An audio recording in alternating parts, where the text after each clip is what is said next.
Good evening, everyone. My name is Tumelo Mosaka, and I am the director of the Melon Arts Project. Welcome to the final series of Black Arts Dialogue. It's been almost 2 years now since this series has been running, and it's been an amazing journey, which I think for some of you who've joined us tonight are really going to appreciate the conversations that have come from this series of talks. The Melon Arts Project is a series of art programs that were designed to sustain and celebrate the centrality of Black arts within the African American and African diaspora studies and its broader intellectual community. Black Arts Dialogue is one of its programs focused on one-on-one conversations between the curator, Ayana Mathis, who is a prize-winning author and a New York Times bestseller, who has been in dialogue with many of these distinguished Black artists from various disciplines. Our past guests include multimedia artists such as Jason Moran, filmmaker Dee Reese, and producer and actor Delroy Lindo.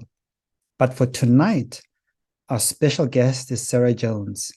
And without any further delay, I'd like to hand it over to Ayana Mathis to lead us into the conversation. Hello, everyone. I'm so glad to be here. And I'm so glad to be here with Sarah. But before we bring her on, well, here she is.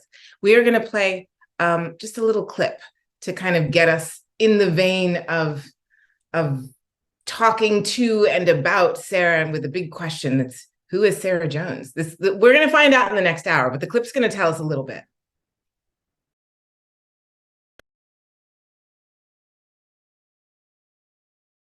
I want the whole world to know about Sarah Jones. I just think she's an extraordinary artist, once-in-a-lifetime artist. It is my great honor to introduce to you Tony Award-winning playwright, actress, poet, the creator and star of the new one-woman show, Sell by Date, actor, playwright, and goodwill ambassador for UNICEF. Please welcome to the show the incredibly talented Sarah Jones. Sarah Jones. Sarah Jones. Sarah Jones.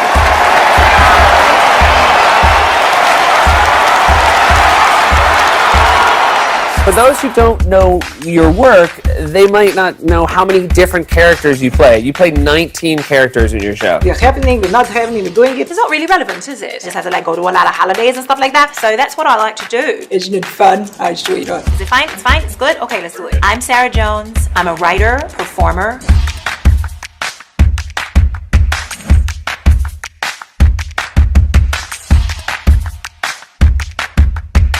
Isn't this thrilling?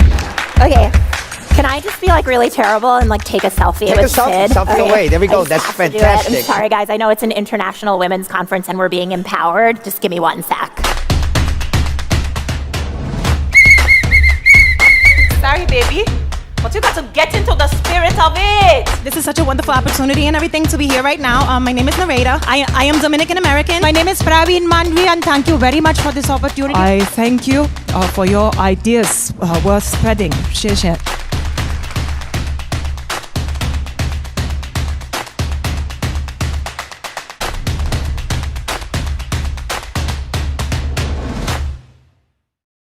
All right. So like all of those incredible people were saying, who is Sarah Jones? And then they were all saying, Sarah Jones, Sarah Jones, Sarah Jones, Sarah Jones, stereophonically. So it's really quite amazing. And I'll just repeat it so you can all imagine this cacophony of Sarah Joneses.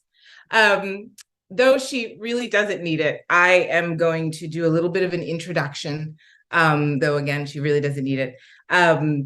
Sarah Jones is a Tony Award-winning performer, writer, comedian, and activist.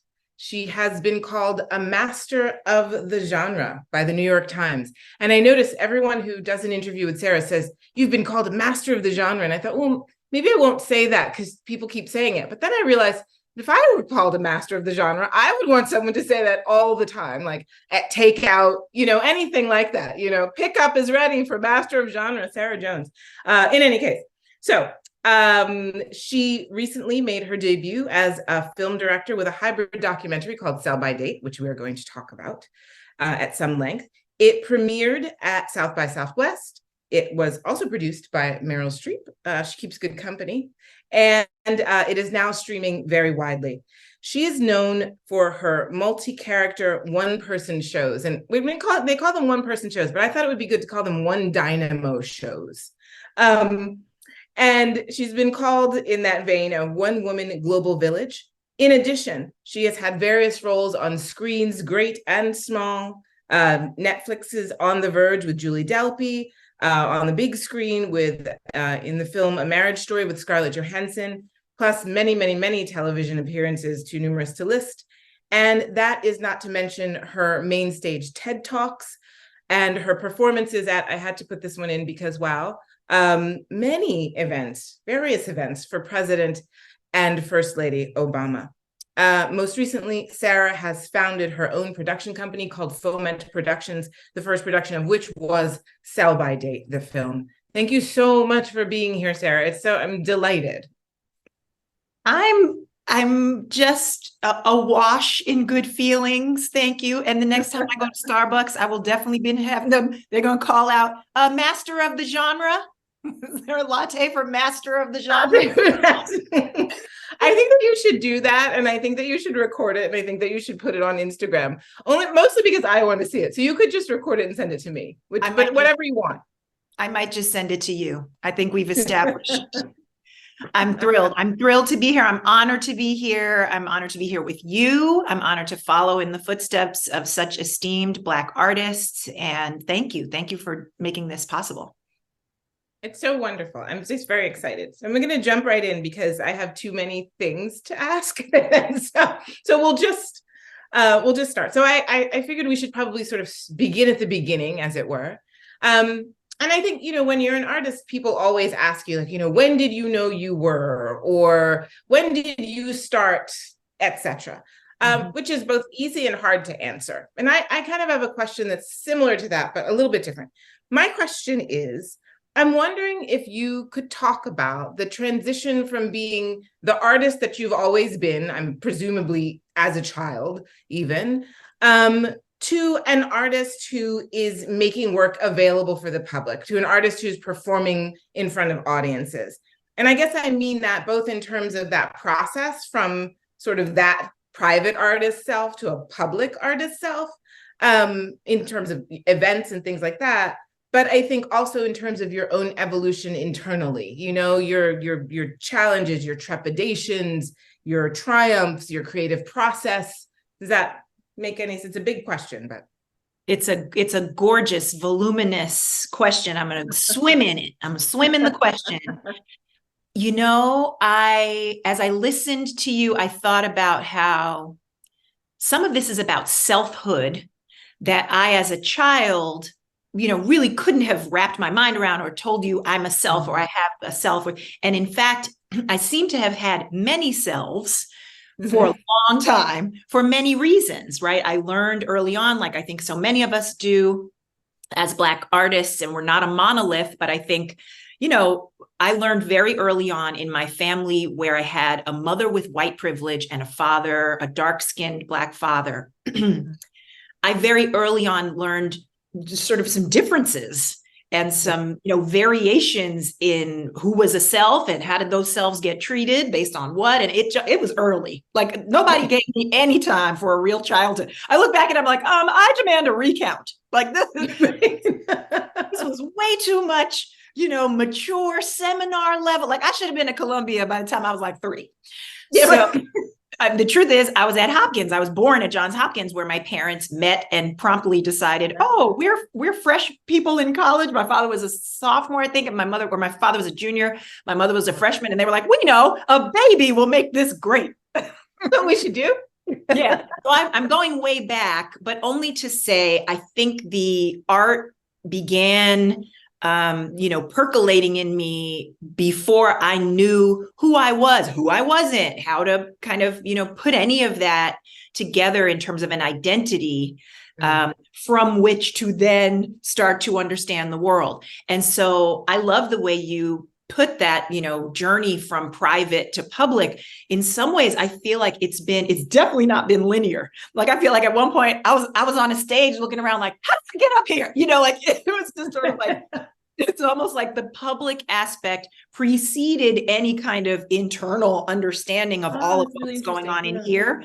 And I used to joke that this was my free therapy, but now I know all y'all who bought tickets, I owe y'all money. You should invoice me because you helped me begin to make that interior journey. Yeah. Mm-hmm. I mean, that's so interesting what you said about the, it's, I think often when you make something, when an artist makes something, and particularly, I think it's very true, well, of any kind of art really, but I imagine especially with performance arts, there's this assumption that you knew what the thing was entirely and you knew what you were making and the whole business by the time you got it out there. But it sounds like what you're saying, which I have also found as a writer, is that you are kind of discovering something as you make it. And sometimes you don't really discover it until it's made, like it's out there, and then you're figuring it out. That's it. And an expression I happened upon recently and love is that my life feels like building the plane while flying the plane. Like, oh my God, there's a part of me that, is dangling off of a propeller going with a wrench going, and then there's another part of me that's up front, like, ladies, gentlemen, and non-binary folks, we will be landing. Like there's a part that's so confident and understands the flight path and has no doubt, no questions, and is just flying on faith or, kind of receiving inspiration from all around me. And it does feel like there's almost, a path that's finding me, right? And kind of showing me where my kind of preordained footsteps belong. And then there's the part that's like, what is, and I've been holding all of those for so long, and I finally learned to accept that other people's kind of trajectory looks very different than mine. I have found myself on stages feeling like, I don't know what's about to happen. And then the most magical experience of a kind of call and response with an audience happens. And then, it's sort of like retroactive trust, right?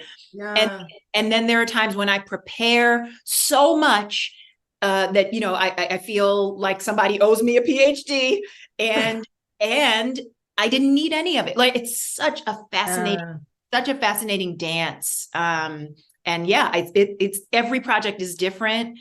Mm-hmm. And I think I'm really learning to find the joy in the variables and unknowns and, how beautiful it all is and how harrowing, very harrowing at times to kind of like, hey, everybody want to have a peek at my inside? I'll be in there, Yeah. Do you feel like you get to a point, just all these things you're saying, but a million questions that I'm supposed to be asking, this is not one of them, but it just popped into my head. Do you feel as you kind of move further along this journey that you trust your skill more, even if you don't know what's going to happen or what it all is? Yes, I think that my, sort of Malcolm Gladwellian 10,000 hours have caught up with me such that it's just not reasonable to worry. I've done it for so long. I've been, you know what I mean? You don't sit down and worry that words aren't going to come to you. Oh, I do. You're just better adjusted than I spent actually quite a lot of time doing exactly that. I honor that. I'm not discounting your experience. But from the outside, I can tell you that you would have some other kind of job if you didn't have an abiding faith, right, underneath whatever goes, And so and of course, I'm right there with you, right? I'm not saying I just, kind of float out on stage, nary a care. Oh, come on now. I'm not saying that. But I am saying, I remember at one point, it came to me, and I have all these characters I've portrayed for years, right? I really have used them or sort of called upon them the way people might call upon ancestors or wisdom or angels to help me when I'm backstage freaking out that so-and-so is about to go ahead of me, compare and despair with other artists, whatever those things are that happen.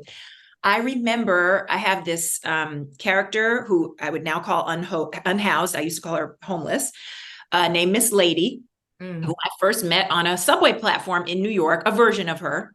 And she don't have no teeth on the bottom, no teethers, she would say. Teethers on the top. And she would say, why you making all this noise and all this fuss? just get out there and do what you know how to do and stop making it all about you. It ain't all about you. You know, you just supposed to come and just talk to people. Stop acting like you don't know what you're doing when you know that you do. And so I just started like really trying to, you know, get out of the debate. I've heard it called resigning from the debating society about whether you have the talent or the gifts or the goods. Just, you know, don't measure it, just give.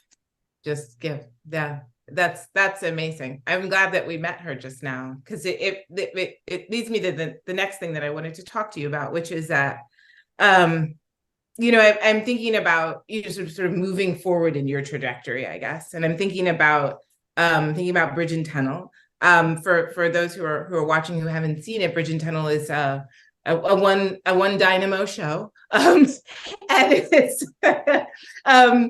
set in a cafe in Queens on a slam poetry night. And so there are all of the characters are immigrants, and they come together. I'm just giving background for folks. They come together for basically an open mic night. And backstage set of it. This is in basically 2004 to 6, first off Broadway, then Broadway. Yay! And so at the time, backstage said about this, just going to read it so I don't screw it up. Jones pulls off an astounding tour de force, bringing to life no fewer than 14 characters. So I wanted to talk about how they come together, and I mean, meaning how those characters come together. And it's funny because you said that you'd met one of the woman that we just met. You met her on a subway platform, and it was actually one of these things I was thinking about. I was like, I know that you are a native New Yorker from Queens, and I mean the subway is just an embarrassment of riches. I mean, sometimes it's just an embarrassment, but it is also, but it's an embarrassment of riches. There's so many, I mean, wow, people. You can just anyway, the subway is incredible.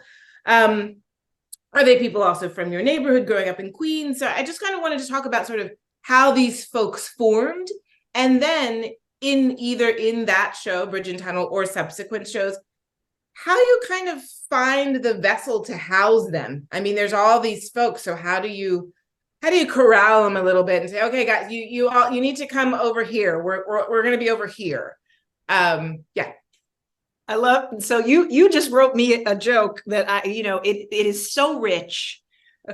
We should picket the subway because the writing is just, everyone's just writing, there's a cannon of brilliant material kind of spilling out of every person down there. Right. And I'm in the Writers Guild and the SAG, so double strikes for me.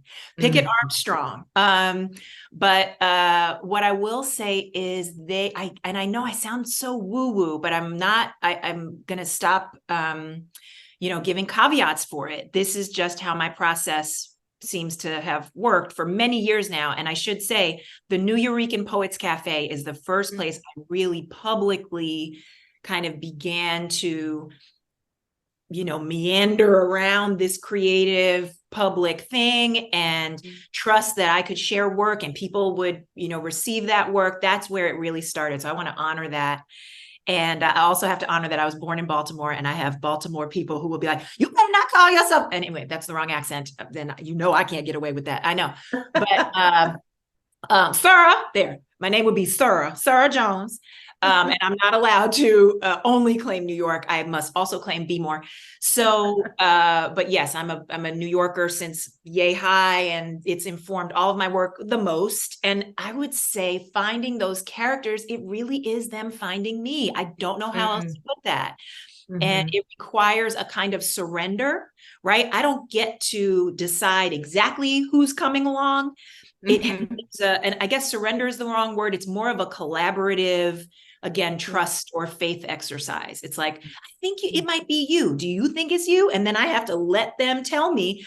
And in the case of Miss Lady, and by the way, my government name is Dolores, and I like you, Ayana. So I'm Ayana. See, then I did that. But I like you, Ayana. So I'm going to give you my name and these nice people here. But to everybody else on the subway that don't know how to give no respect, you best believe I make sure they know my name, Miss Lady. So when they speak to me, they say, Miss Lady, and I say, yes, right? So anyway, she was like, hi, I'm here. This is what you're going to do with me. I am never, center stage for anybody's purposes. And so please give me a chance to have the audience's ear so that I can say something that otherwise would be ignored, right? So sometimes it's clear, they grab me, they're like, here's the assignment. Do you understand the assignment? And it's my job to just roll with that. And then sometimes it really is a painstaking, there was a character in an earlier show that I did at the New Eurekan First, who is a law, officer of the law, law enforcement. And I can already feel the, judgment and criticism wafting off of the Zoom that I must be, you should defund me, etc. Anyway, so I had this guy who I was like, I don't want to be you, but something was like, be him. And, let's play in this area of what does it look like to empathize with someone who you wouldn't want to meet in a dark alley. And so anyway, that's a very long way of saying these characters, I think probably I've heard novelists talk about this. We may be able to share, have this in common. It does find us and I think corral us and, shape itself as it goes and evolve in ways that, I've heard people say, I need a second printing so that I can, correct this thing. This should have been anyway. So I think that's one of the hazards of the gig is that you just get to be visited and hopefully you're welcoming enough to receive the visitors and then, send them on their way. Yeah. And it was interesting when you brought up your law enforcement guide, it just made me think of, from the sort of novel writing part, when characters come, and I have the same thing, I'm always just like, I don't want to sound woo-woo, but the thing is, that sense of judging someone who has presented themselves to you and then having to wrangle in some kind of way with your relationship with them so that they get to be human, even if you have all kinds of bones to pick with them. And they change me.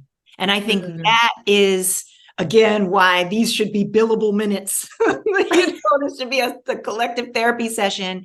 And I think theater has that unique ability to, especially in a time when our phones have kind of colonized our, experience of life, to be IRL, as one of my characters would say, and really feel the energy shift and feel yourself have to, relate not just to the people on stage and the story being depicted on stage, but the shoulders next to you. And, it's just it's an experience of aliveness that I frankly think I've missed. I haven't been doing a lot of theater, recently. And so thank you. This is my gateway. I'll be announcing there's stuff I'll share. I have a couple of things to share about, but yes. Yeah. I think continuing that vein, I was thinking about, even, as you were being Miss Lady or you're a cop guy and, obviously your body changes, when you do that, right? Like there's this, and so I've been fascinated by thinking about the physicality of it. I think a lot of times, unless it's really obvious things like we associate physicality with dance or something, of course, right? Because it's art meets, sort of super athleticism. But otherwise, we kind of don't, we don't think about singers as having these kind of incredibly athletic practice inside of their body. So I just wondered, I don't even know if I have a question, but I was just thinking about, the physicality of voicing these folks and having them inhabit you and little ticks and things, like Miss Lorraine and her, her little tremor and just how that is as a body in a body and what that's like. And do you have to cultivate it and what kind of challenges does it present? Oh my goodness, here she is. Hi there, sweetheart. I know I shouldn't say sweetheart, especially at a university, but I promise I don't mean anything untoward. My name is Lorraine and Ayana Mathis. I'm very happy to be here with you. And Sarah told me that we're having this conversation. And the body is very important. I always like to say this because I know from Sarah bringing me and having me do her shows, what you call dynamo, she calls one woman show. And really, she's taking the credit. I say it all the time. So I'm also on strike. No, I'm not. I'm here. The point is that when she was a little girl, she would look at I'm loosely based, she says, on a real great aunt and some other people. But she would stand there and listen and kind of like a little recorder, watch people and see them. And then when she closed her eyes and felt, not just made the sound of the voice, but felt the voice and felt the body. And she would just change. And I think we learned about it, all of us, when one time she caught a glimpse of herself in a mirror and it ruined what she was doing because she didn't see herself anymore. Now it's okay. We can Zoom. But in the past, I would have to Zoom from over here. But it really is that I see the person so clearly in my mind's eye that I can feel their body. I really do feel like I can't explain it. It's probably not all, like, I think some of this is a trauma response. So, like when I was a little kid, I was like, I don't want to be here. Trauma. We've all got some. Yeah. I was like, I think I'm going to get grounded. Maybe I'll just be somebody else. Exactly. That's a good way to get out of it now. Yeah. But my father's like, Sarah, when you get home, Sarah's not here right now. She's not available for grounding or any other punishment. I'm sorry. My name is Rashid. Anyway, so, yeah. But I think I've talked to other people. I've talked to Lily Tomlin about this. She was a mentor of mine who I just love, and she's helped me so much to own this experience of, like, when I was a child, when she was a child. We've talked about, we played make-believe sometimes when times were rough to kind of entertain ourselves. And, my parents were both doctors and they would be gone at the hospital and I would miss them. And I would self-soothe with performance, with embodying other people and characters and making up a whole world all the way down to my flesh and bones becoming somebody else. And so I know I'm not alone in this. And I think because it felt so real and needed to feel so real and visceral, to this day, it feels very real. You can't, in fact, let's just say it makes dating difficult. I've had men be like, I'm really not polyamorous and I don't know what's going on with all these other women. I mean, what's your problem? Like, you don't like me? What's that? I don't understand. That's incredible. And I got really stuck on this idea of, like, when you were a kid, that it was jarring to see your own Sarah Jones face looking back at you. That's really fascinating. Yeah. That's really fascinating. I think the imagination, right? As artists, or I've heard singers talk about that, like, they need, when they're in it and they're flowing and there's a kind of relationship between, they're emoting and the sound and the pitch and the everything.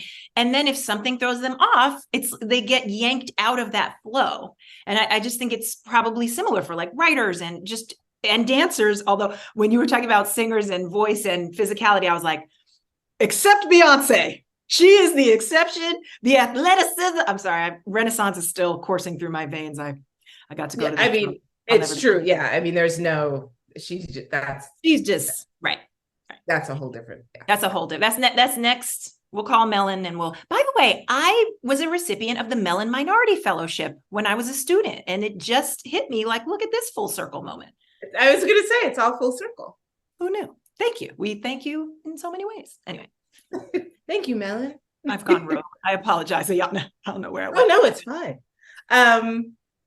So I wanted this is on a kind of a slightly different note, I guess.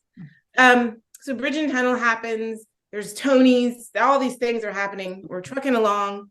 Well, I mean, plural. Little. It's, it's kind of. It's there. It's nice. I like it. Tonys. You don't need it. Share. You want to be generous. Make sure others have. Exactly. Right. It's the future. I'm including future Tonys. Okay, soothsayer. You're okay. All right. I see you. Yep. So things are going along. Things are moving along, and you're kind of, as happens, I think, as a career evolves, you kind of get into a different position, right? Obviously, than you were when you started. And so I kind of wondered, like, you know, as you get to this point where there's just really kind of like massive runaway success, I wondered what tensions there were there for you, or what challenges might have come up. And I'm thinking of anything that comes to your mind, and also it's kind of an old question, I guess, but that tension sometimes that happens between having wide audiences and mass appeal and wanting to have that because you want to speak to as many people as you can. At the same time, maybe there's some tension between that and feeling like, well, do I have to simplify? Do I have to reduce? Do I have to do any of those things in order to continue to sort of reach the folks that I am reaching? So it was an all of the above question, that last one, and just other sort of challenges, psychic and otherwise, as you became, you know, kind of went along this journey.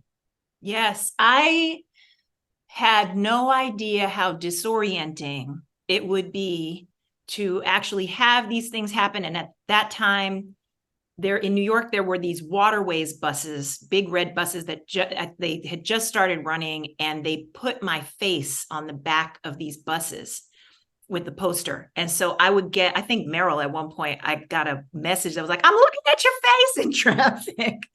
And I wasn't prepared. Like, I got to the point where I would get on the subway after the show, and then people would clap. You know, it turned into something I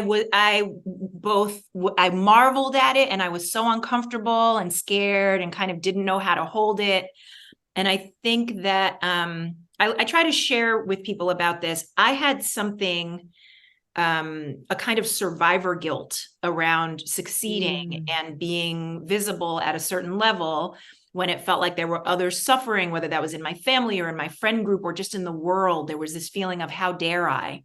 And I'm not allowed to take up this much space. And I don't think I could have articulated it then, but what it manifested in was a kind of shine and then hide my light under a bushel, and then shine and then so it was and I didn't know I was doing it. I just thought, you know, and I had some, I mean, let me tell you, the world of agencies and, you know, producers and all that stuff is, you know, it's real out here in these streets.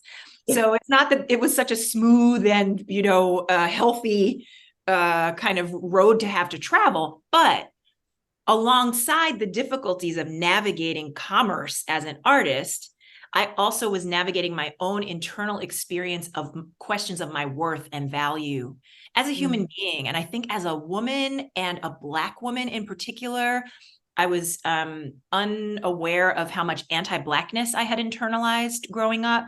And I think being perceived as this multicultural, and not just perceived, right? It's my truth, right? Let's be clear. That's all. Lorraine is in here. Like, this is, you know. And I think in a society in which being Black from a distance, as we say, comes with certain, you know, very real marginalization, exclusion. I had this sort of portal through which this multiculti thing that I really led with, and I'm not pathologizing it, but I can see it now. It was my joke is that I was the palatable negress. I was, you know, just Black enough that you wanted me at the party, but then I would just trill into you know, my first TED Talk starts with me talking like this. And I know that it was fun, and it's a ruse, and I love to do it. And it's, you know, it's a part of me, right? I had a British boyfriend, I lived over there for a while, but I also know, and I've talked about this publicly, that literally just speaking like this is a kind of protection. If I'm terrified of a cop, and I've told this story before publicly, something happened in LA, my first trip to LA doing a TV thing, and I was stopped with a Latina woman. We were walking together, and they assumed things about us, and that we were, you know, because nobody walks in LA. But if you're Black or brown, you're in extra special danger, I'm sorry to say. And so when I whipped around and this was a self-defense, this was a defense mechanism. I was trying to save my own life by not being American Black. And so I look back on I know that's a complicated run-on thing I just shared, but what I'm trying to get at is I now have this awareness of, like, Black with an asterisk or black, but that like I wore my hair straight forever because I remember getting the message that in fact, a white male director, I came to work one day with my hair curly and he literally said, "Ooh, jungle fever." And this is a very nice man who was working with me, but it just was like so those microaggressions, that's a kind of a macro, but those aggressions. Yeah, I was like, how micro that is actually, and I don't think it's micro. It's really not micro. It's really very it's sizable. It's robust. It's zaftig, but it's a big fat aggression. And so all of this to say, from within and from without, I was experiencing these messages of, do you belong? Are you enough? Are you allowed to be here? A lot of it was rooted in, misogynoir, internalized misogynoir, a beautiful term that if the folks don't know it, misogyny and Blackness, it's a beautiful thing to be a Black woman. And it is, I heard somebody say recently, what is it? We are the most imitated and the most hated. And it's a painful, challenging, kind of daily practice to find oneself underneath. I had to dig through, and sometimes I was just too damn tired. So it was like, we're going to straighten the hair and we're going to be palatable and we're going to be the only one at the party, at the, on the dais, the only for so long. And Ayana, I didn't even know I was doing it. So I feel like I didn't answer any of your question, but at the same time, this really is my answer right now as an artist, wanting to fully enjoy the exactly who I've been all these years and how I make sense. This all makes sense, right? I had so many I had to talk to this one over here like this, and I had to talk to that one over there like that. And of course, with Spanish and French and German, and it is interesting to people. And so I think I didn't mean to be this oddity or this, fetishized thing or exceptional, not really Black, different than Black. Like I didn't know that I was playing into all of that, but I really see it now. And it's a part of how I view my body of work as well.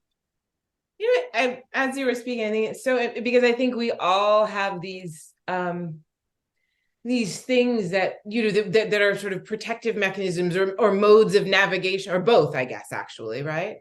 I come from a long line of very absolutely broke, like very poor, but light-skinned and super respectable Black people. Like that is my family jam. Like we don't have any money, but we're speaking the King's English or something, they're all so, and I love them dearly, and they're complicated people. But the point that I'm trying to make is then so that I sort of inherited this kind of respectability thing, And so it could always kind of be like, well, I speak like this, and I lived in this place, so I can choose the wine, and I know how to do the cheese, and I read that article in the New Yorker too, and blah, blah, blah.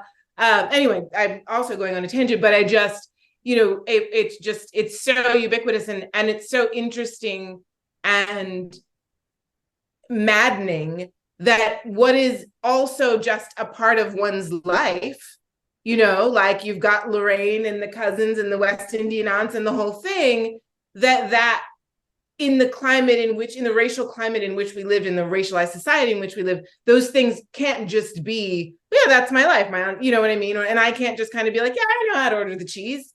It becomes a mechanism for protection or for navigation. So you can't just have your stuff that happens to be maybe some interesting stuff, Anyway, that was a big long aside. So thank you so much for that. That was a really great answer to that question. I think that's really, thank you for that. So I want us to talk a little bit about Sell by Date. So Sell by Date is first stage play, right? And a One Dynamo show. And so it's first this. And then so I wanted to ask if you could talk a little bit about how it evolved and kind of like how it mattered to you and how you knew it mattered. You know what I mean? Like how you knew like this, it matters to talk about this. And then in a little while, we'll just, for folks who might be confused, Sell by Date was first a show and then became a movie. We'll talk about the movie in a second and see a little clip. But for now, if you could talk about how it came into being and how you knew it mattered. Yeah, and thank you, by the way. I just appreciate this exchange so much, because I think as artists, and specifically as Black women and as Black artists, there's something so healing about hearing other people's, unique individual experience, but also the commonalities. And I find this talking with artists more broadly, right? Like we sit down and we talk, and I'm like, wow, yes, we were weird. Yes, we could hear music when the washer cycle started and nobody else understood, but we understand. So this is just really healing for me. So thank you. With Sell by Date, this kind of goes to an earlier kind of component of a question you asked, commerce, right? And do you simplify your, to maintain a wider audience? I had people say, girl, just do a stand-up special, keep it dumb, like get dumber. Like this is all this intellectual, this academician. Nobody knows what academician means. Stop saying it. And so, like be more mainstream. And I see the value of that now, because you can reach more people. And I am an activist, right? And if I'm kind of talking to 4 people on Martha's Vineyard, no offense to the Vineyard, but if I'm not reaching a broader audience, there are drawbacks to that. That said, I remember somebody saying to me, just write a musical. You can make something. It was an agent. We'll make so much money. Why does it have to be this complicated stuff that you're thinking about? And at the time I was like, because nobody else will talk about it and it's important. And so to your question, what I found important about Sell by Date, and the title, people can watch it. It's on Apple and Amazon, which blows my mind. To this day, when I turn on my TV and I see it's like there, I'm like, that's me. I can pick me right now. I pick me. Anyway. So the movie is inspired by the play, but the play was monologues, very much in the vein of Bridge and Tunnel, multiple characters, all sharing stories from their experiences. But I remember, and I was talking about being a girl in New York, and I remember being 12, 13 years old, walking with other girls of color and being catcalled on the street, or there was just this sense that like exploitation and being objectified as a girl or a woman was just a part of getting back and forth to school. And if you were a boy, it was expected of you that you should, man up and harass girls. That's how you showed your virility. And so all of this to say, and it was so binary back then, but my point is, I remember thinking something about this sexual objectification thing. There's something here, and I want to talk about it, and nobody does. I saw a Pretty Woman. I mean, Julia Roberts didn't look like, the people who I was seeing. I would watch certain movies or TV shows, and the only roles for Black women were, sex workers, or depending on what you want to call them. And I was like, wow, we're trash talking, quote unquote, hoes over here, or it's a, beautiful love story with Richard Gere and Julia Roberts in thigh-high boots. Neither of those seemed to really understand the humanity of a problem that to me looked like, wait a minute, there's sexual stuff and economic stuff here, and, like lack of safety, and it's a job. Like I just couldn't wrap my mind around. I remember exactly what it was. I was teaching poetry on Rikers Island to young girls in a high school. And I say this in the film, but first of all, I just had to plug into like, wait, I'm at a junior high and high school on Rikers Island. Everything about that is wrong. Everything about that is wrong. If you are a child, you should not be, nobody should be on Rikers, right? It's an open air, not open air. It's basically a debtor's prison. It's a place where you only go to be held because you can't afford bail. Most people don't know that. I didn't know that. But then drilling down to this culture of, again, the language of hoes, and, it was like this moral issue of like, you shouldn't be sexy, but also we're going to sexualize you. It was just like, what is all of this? And then once you reached a certain age, I remember like being in, so this one situation, teaching poetry on Rikers, there were girls there who were in for solicitation and were like 14, 15, 16 years old. And I was like, this is this belongs in a Dickensian, like this is beyond. If people knew this was happening to already vulnerable girls most of the time. And then there was the complication of like, I also am not here to slut shame anybody because it's happened to me for so long. And especially as Black women, you know, the tropes, the Jezebel, the Sapphire, all of these kind of historic tropes of just robbing us of our own self-determination around our sexuality, how we see ourselves, our pleasure, our joy, all of it looked like a big old mess. And I thought, well, nobody's going to write about this. And the only places I saw anything about the sex industry and, you know, this conversation besides Pretty Woman, it was always like, you know, there would be like AAPI women in the back of a van with no names and no, you know, real humanity in an episode of SVU. And it was like, oh, these poor trafficked victims. And it was just like, wait, where are the human beings in this story? Anyway, all of this to say, by the time I got to college, I was like, well, you know, I'm a feminist and we should strip and we should make feminist porn and and I was like, okay, all of this feels confusing and I don't know where to get my answers. And I did know that wherever you can find economic injustice and racism and sexism, you should dig deeper because it's not just a simple issue of like, why are cops, you know, unfortunately, cops are, what would I call them? Sex buyers of these women a lot of the time, right? So all of it, I was like, this needs to be unpacked. I don't want people to be miserable. I don't want them to go watch something that makes them, you know, because I'd seen a lot of theater like that was like, we're going to talk about sexual exploitation. I'm like, uh-oh. And then 2 hours later, I'm like, I can't recommend this to anyone. I want to die. So I wanted to create something that hopefully people would tap into the humanity of, I'm sorry, I know it's called the oldest profession, but really, it's the oldest conversation we weren't having in an honest way, to me. And so I wanted to have the conversation in an honest way and explore especially how wherever, again, you find this kind of exploitation, Black women and women of color, Native women, it just was so much to unpack. And especially in a country where, you know, Stormy Daniels, I mean, I was like, we have to talk about this. It's literally the highest office of the land. And people are acting like, what, huh? Never heard of it. And I'm like, so that's the long answer that's almost as long as the movie. I loved it. I want us to play a little clip now, if we could, from the movie. It's just from the trailer. I just want us to see a little bit of it. Here we go. The first thing you see when you Google me is unnecessarily mean, controversy. What is the backlash? They don't even know what it is yet.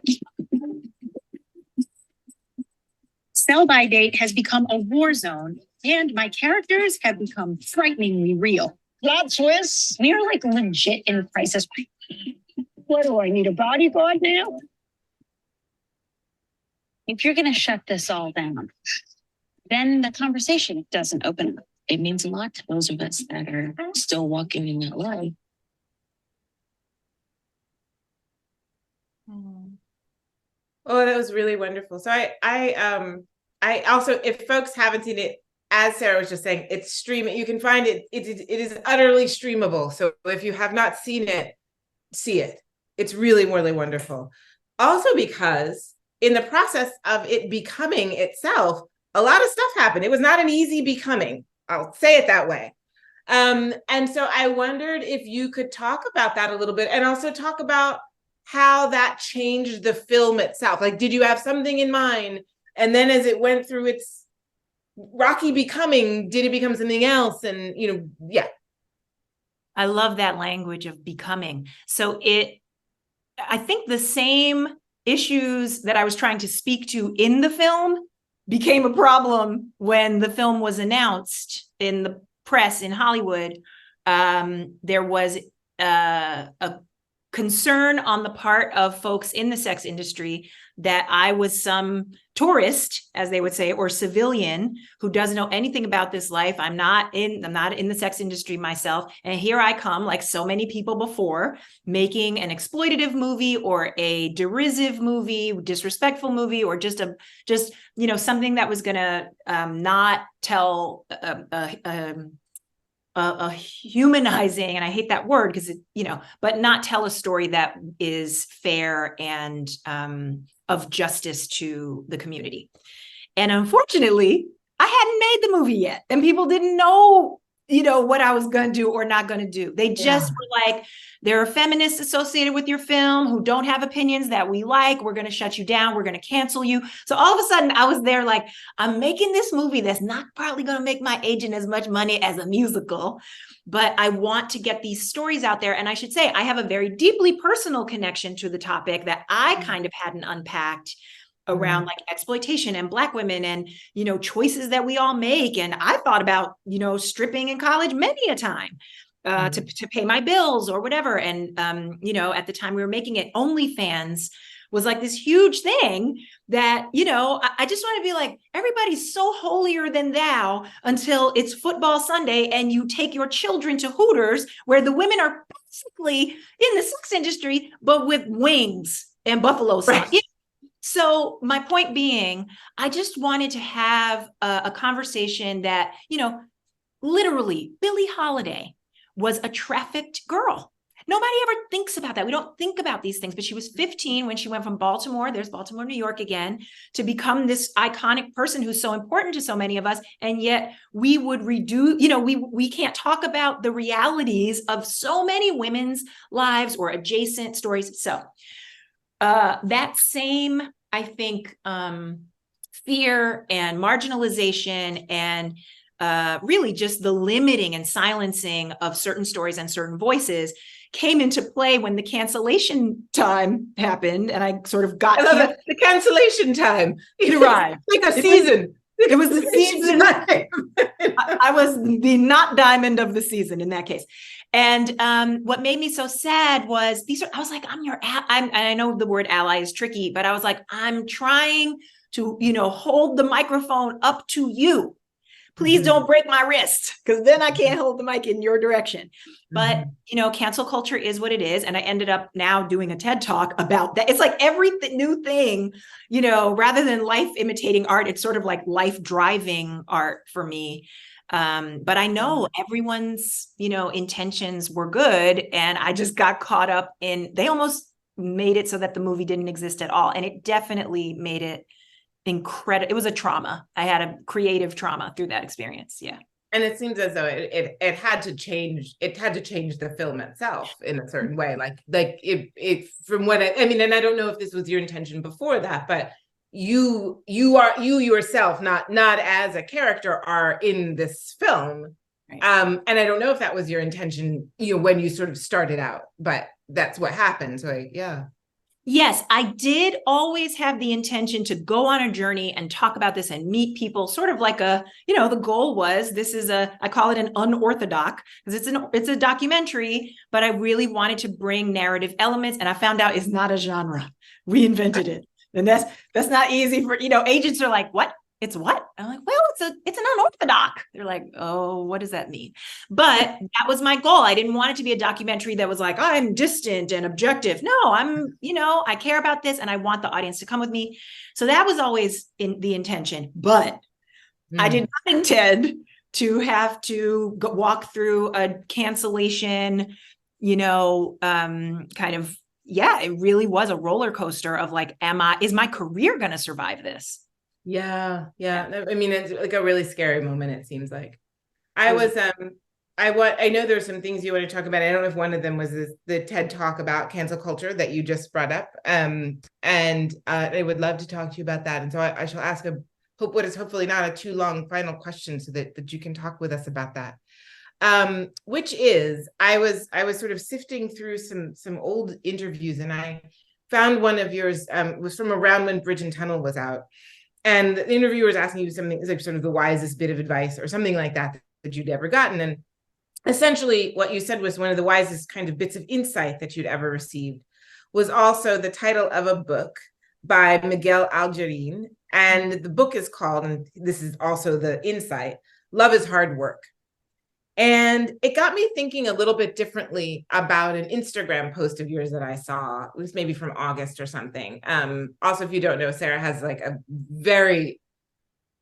really robust and vibrant Instagram presence, which is, yes, I'm Sarah Jones.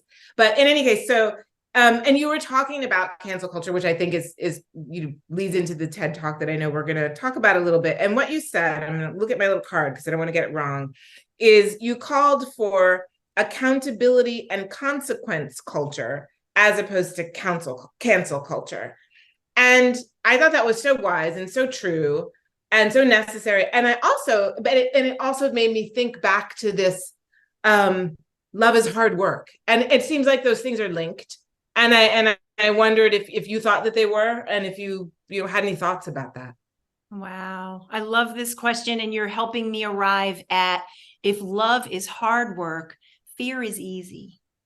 Fear is easy. And unfortunately, fear is comfortable.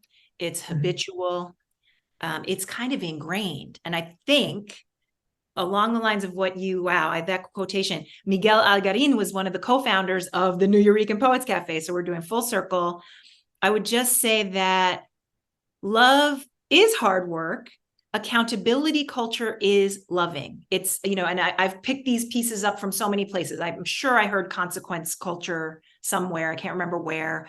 Some things I've, kind of invented myself. I'm really interested in this idea of, I even heard somebody call it counsel culture. Like, what if you could counsel people? And I want to give credit to others wherever you are in the ether. But the idea of integrity, of accountability, of being called in as opposed to being called out, right? How do we invite rather than indict? And again, this is not absolving people of responsibility for their behavior, but in this TED Talk, I talk about how we, are all kind of concerned about this cancel culture, but there's, it feels like there's been this rise of a terrible specter in the past few years that we all have to fear. Oh my God. And then I realized, wait a minute, if the definition of being canceled is being silenced, disinvited from the larger conversation, being excluded, being discounted or sort of erased. For most of us, cancel culture has defined who we are down through history. So it's kind of like, oh, hi, white guys, cis, straight, scared, rich white guys.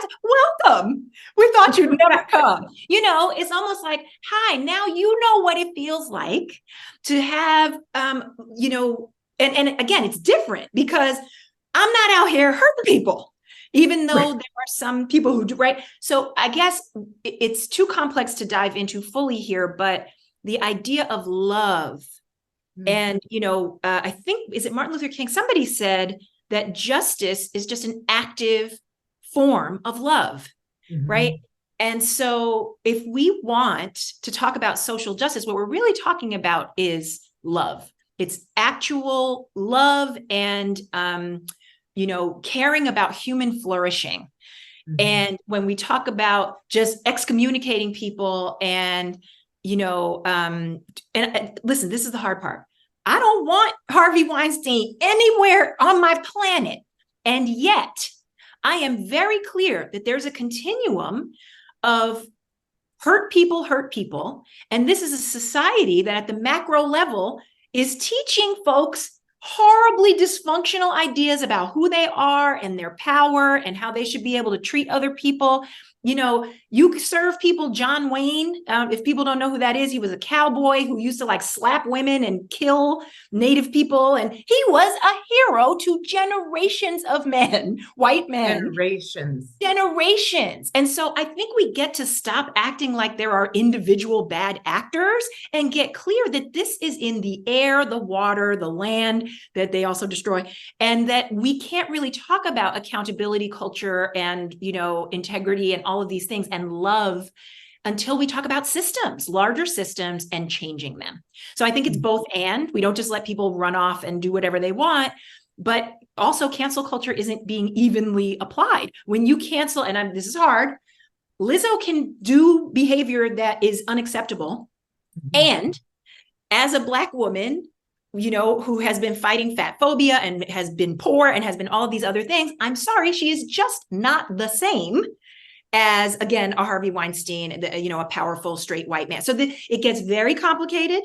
And I'm not saying that I have all the solutions, but I have some ideas. And part of the reason cancel culture exists is that we don't have the mechanisms. It's supposed to be, government and legal systems and a justice system working with us and for us so that we don't ever need to cancel anybody. And instead, we need to cancel all those mofos that I just mentioned. Right. So anyway, that's the gist of the TED Talk, and also the gist of this. What would accountability and loving consequences look like? How do you actually say to someone, you make sense, you're awful, but you come from somewhere and you make sense. And we would like to actually invite you into some kind of rehabilitative situation instead of, the illusion of good guys and bad guys. Because I'm sorry, it's just not real. It's just that everybody's on a continuum of so-called good and bad. And most of it is, there's not an even application of justice anywhere that I've seen. Yeah, it's so hard, and it's so messy, and it's so complicated. And one of the things I heard you saying was just the idea that it made me think of too, is that canceling is kind of like erasure, right? We'll just get rid of it. But then the discussion is canceled too, right? And you don't heal if you can't, if it can't become a discussion, something we sort of turn over and look at, and that involves accountability, that involves consequence, that involves all of those things, but is still kind of like, well, we're not just going to pretend this isn't there by canceling it, because then how do we heal it? How do we fix it? How do we look at it when we're just decided that we're gonna just get rid of it? Because they don't go away. The thing is, it's not going to go away. It's just going to go hide around a corner. And not only does it hide around a corner, it's back in about 3-4 years. Exactly. That's I've watched the clock on rich white men who get canceled, and they lay low in their mansions for as long as it takes, and they give to some charities, and then they're back in those power positions with no change. And so I love the idea of, like, wherever there's rupture, there has to be repair. And we don't do that as a society. We are let's rupture it again, over and over again, and make sure, the top stays at the top and the bottom stays at the bottom, and soon we'll all just go over a cliff. And I just think that there's a better way to approach this. Thank you so much, Sarah Jones. This has been the most wonderful thing. Hours flew by. We're in overtime. I don't even know if anybody can still hear us. I don't know. It was such a delight. I feel like I know you. I so enjoyed talking to you, and for the folks you brought along, thank you. Thank you so much. Thank you. This was such a gift. To be continued. To be continued. Thank you, everybody who is out there and listening. I'm Ayana Mathis, and this is the Black Arts Dialogues. Good night. Thank you, Sarah. Thank you, everyone, for coming in, and thank you, Sarah, too, for an amazing presentation and discussion with Ayana. And I just want to also say that Ayana has a forthcoming book, which is titled The Unsettled, coming out this September 26th. So please look out. Pre-orders are available. And that we are also having another program early October 6th, where it will be a conversation with our artist in residence, who is a choreographer and dancer from Zimbabwe, Nora Chipalmire. So please visit our site, which will be on the chat soon, and you can learn more about what's coming up on the Mellon Arts Project. Thank you again, Sarah and Ayana, and everybody in the background who's made this event run smoothly. Looking forward to seeing you soon. Bye-bye.